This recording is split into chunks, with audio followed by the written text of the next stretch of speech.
அன்பர்கள் அனைவருக்கும் அன்பான வணக்கங்களை தெரிவித்துக் கொள்கிறேன். கண்டதே காட்சி கொண்டதே கோலம் என்று வாழக்கூடிய வாழ்க்கைதான் இன்றைக்கு மானுட சமுதாயம் வாழ்ந்து கொண்டிருக்கின்றது.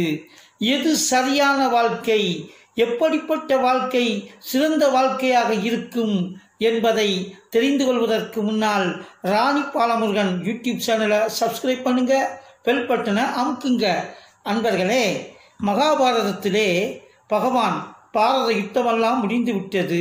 அதெல்லாம் முடிஞ்ச கடைசியில் பகவானும் அந்த பூவுலக வாழ்க்கையிலே இருந்து விடுதலையாகி அங்கே வைகுண்டத்துக்கு செல்ல வேண்டிய காலகட்டத்திலே இருக்கின்றார். அப்பொழுது அவர் தன்னுடைய சயன கோலத்திலே படுத்து கொண்டிருக்கின்றார். அப்படி இருக்கின்ற பொழுது பகவானுடைய அந்த கால்களை உத்தவர் அமுக்கிக் கொண்டிருக்கின்றார்.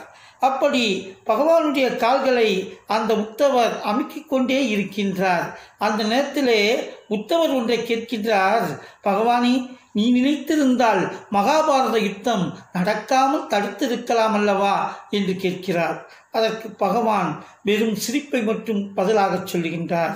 ஏனென்றால் பகவான் இந்த பூ உலகத்தின் பாரத்தை குறைப்பதற்காகவே இந்த மண்ணுலகத்திலே அவதாரம் செய்தவர். எனவே அதற்கு பதிலாக சிரிப்பை மட்டுமே தருகின்றார். சரி பகவானே, இதற்குத்தான் நீ பதில் சொல்லவில்லை, இன்னொரு கேள்வி கேட்கின்றேன், அதற்காவது பதில் சொல்ல வேண்டும் என்று அந்த உத்தவர் பகவான் என் பெருமானிடம் கேட்கின்றார். அப்பொழுது அந்த கேள்வியை உத்தவர் கேட்கின்றார், அது சரி, போர்க்களத்திலே யுத்தம் வருவதைத்தான் நீ தடுக்கவில்லை, ஆனால் தர்மன் சூதாட வேண்டும் என்று சென்றானே, அப்பொழுதாவது அவனை சூதாட வேண்டாம் என்று நீ தடுத்திருக்கலாம் அல்லவா என்று கேட்டார். அப்போ பகவான் சொல்லுகின்றார் சிரித்துக்கொண்டே, அங்கே நடந்த விஷயம் என்னவென்று சொன்னால், அங்கே அந்த அரண்மனையிலே அங்கே செல்லுகிறார்கள். சென்றவுடனே துரியோதனனும் தர்மனும் என்ன செய்கின்றார்கள் என்று சொன்னால் சூதாடுவதற்கு ஒப்புக்கொள்கிறார்கள். அப்பொழுது தர்மனை துரியோதனன் சூதாட அழைக்கின்றான். அழைத்தவுடனே தர்மனும் சூதாட ஒப்புக்கொள்ளுகின்றான். ஒப்புக்கொண்டு அங்கே அமர்ந்து விடுகின்றான். அப்படி அமர்ந்தவுடனே துரியோதனன் சொல்லுகின்றான், எனக்கு பதிலாக என்னுடைய மாமன் சகுனி சூதாடுவான் என்று சொல்லுகின்றான். ஏனென்றால் சகுனி சூதாட்டத்திலே வல்லவன்.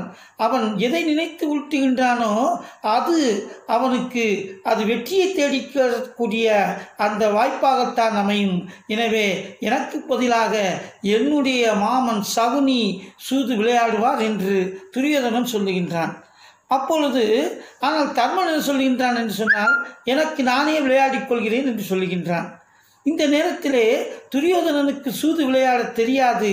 இருந்தாலும் தனக்கு தெரியாது என்பதை ஒப்புக்கொண்டு தெரிந்த ஒருவரை வைத்து விளையாடுகின்றார்.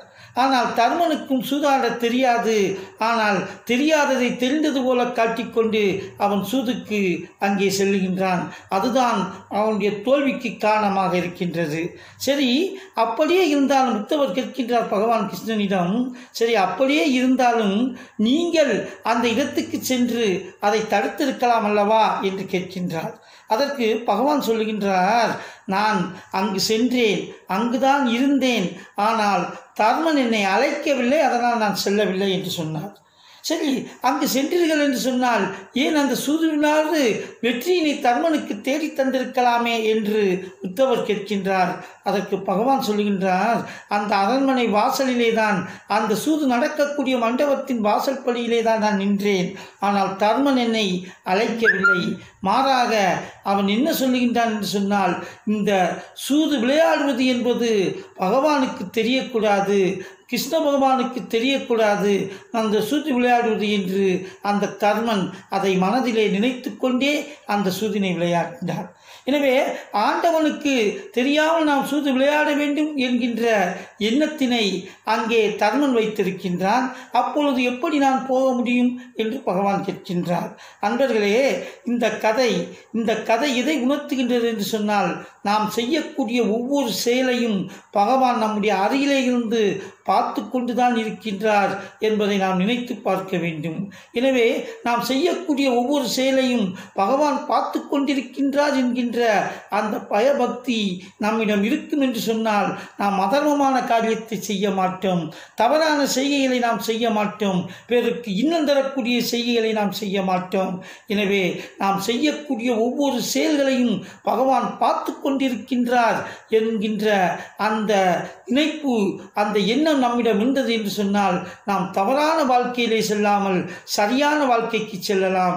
எனவே அப்படிப்பட்ட சரியான வாழ்க்கையிலே சென்று பகவான் நாம் செய்யக்கூடிய ஒவ்வொரு செயலையும் பார்த்து கொண்டிருக்கின்றான் என்கின்ற அந்த பயபக்தியோடு நாம் சரியான வாழ்க்கை முறையை தேர்ந்தெடுத்து நாம் சரியான பாதையிலே சென்றோம் என்று சொன்னால் நம்முடைய வாழ்க்கை வெற்றிகரமாக அமையும்.